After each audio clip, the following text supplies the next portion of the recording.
اور اگر ایسی غلطی سرزد ہوئی، گناہ سرزد ہوا، تو اللہ کے حضور سچی توبہ کرے. توبہ کا دروازہ اللہ تعالیٰ نے کھلا رکھا ہے.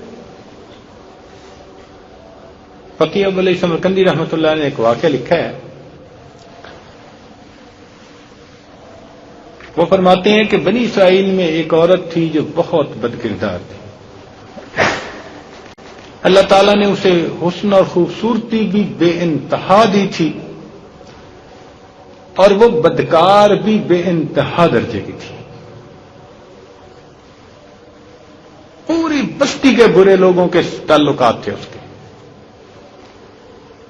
اور اتنی مالدار بن گئی تھی کہ اس نے اپنے لیے بڑا محل بنوا لیا اور ایک تخت بنوایا، اور وہ بن سنور کر ملکہ کی طرح تخت پہ بیٹھتی تھی.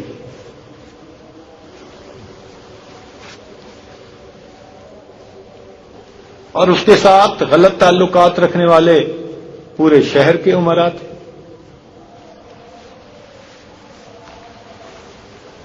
اس کی زندگی ایسی گزر رہی تھی. ایک مرتبہ کیا ہوا کہ وہ اپنے گھر کا دروازہ کھول کر تخت کے اوپر بیٹھی ہوئی تھی.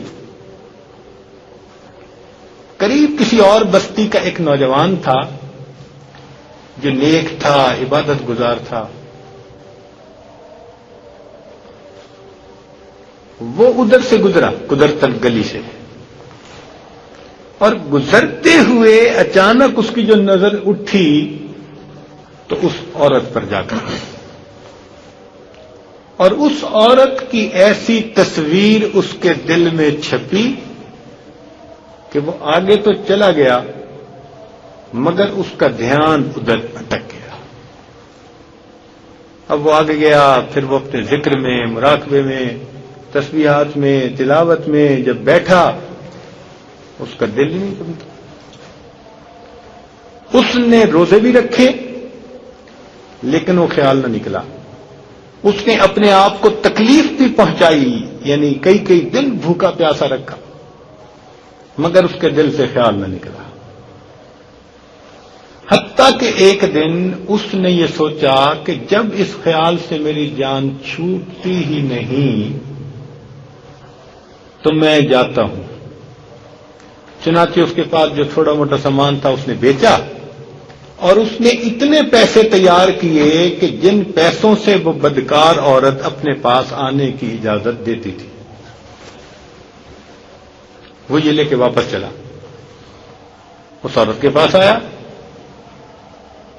اس کو اس کے پیسے دے کر اس کے پاس چارپائی پر بیٹھ گیا، بات چیت کرنے لگا. اچانک بات چیت کے دوران اس کے دل میں یہ خیال آیا کہ میں نے نیکوکاری کے اتنے سال گزارے ہیں مصلے پہ، آج میرے اللہ مجھے اس غیر محرم کے ساتھ بیٹھتے ہوئے بھی دیکھ رہے ہوں گے. بس یہ خیال دل میں آیا کہ اللہ کا ڈر دل پر غالب آ گیا. تو نوجوان نے تو کانپنا شروع کر دیا.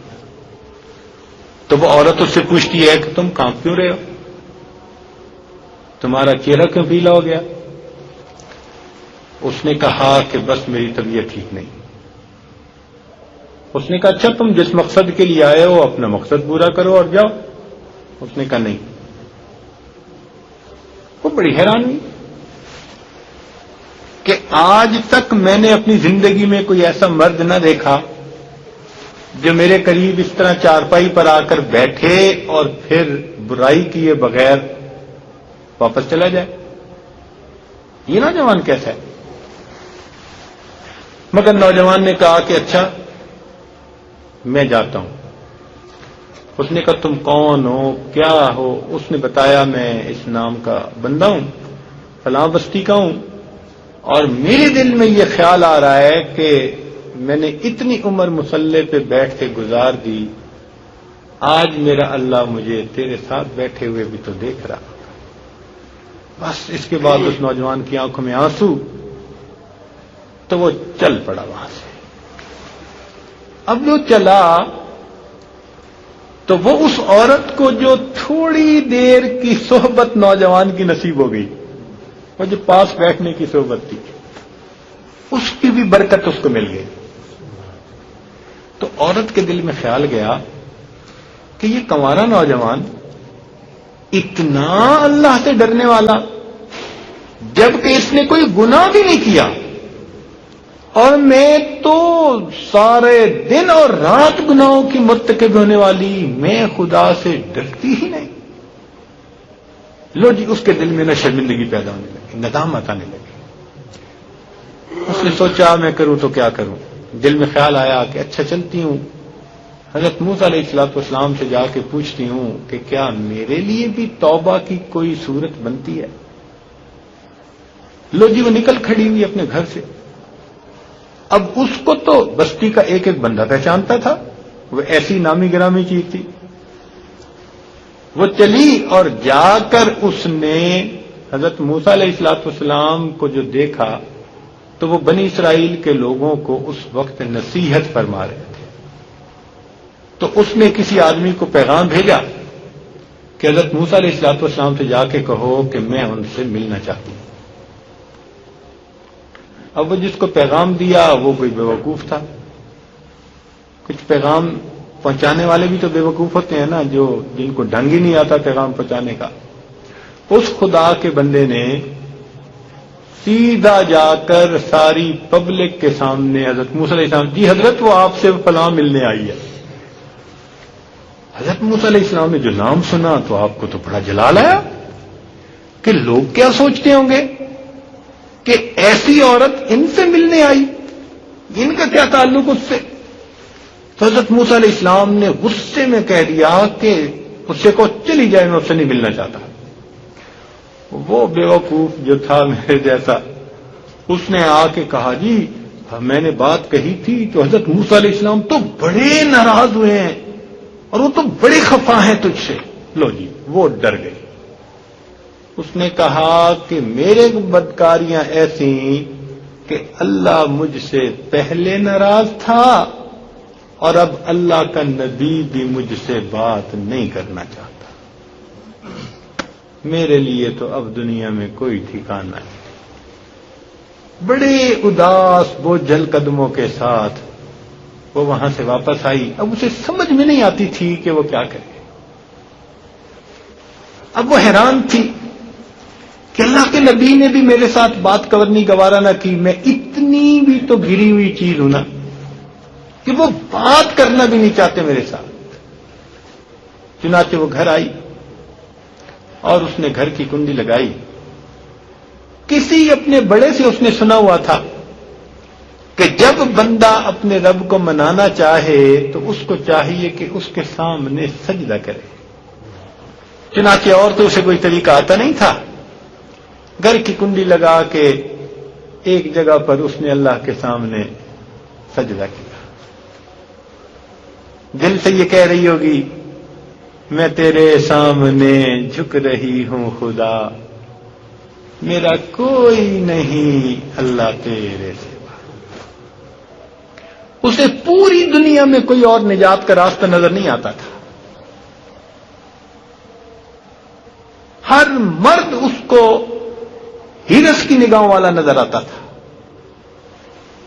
حضرت موسیٰ علیہ السلام کے پاس وہ جانا چاہتی تھی توبہ کا طریقہ سیکھنے کے لیے تو انہوں نے ڈانٹ دلا.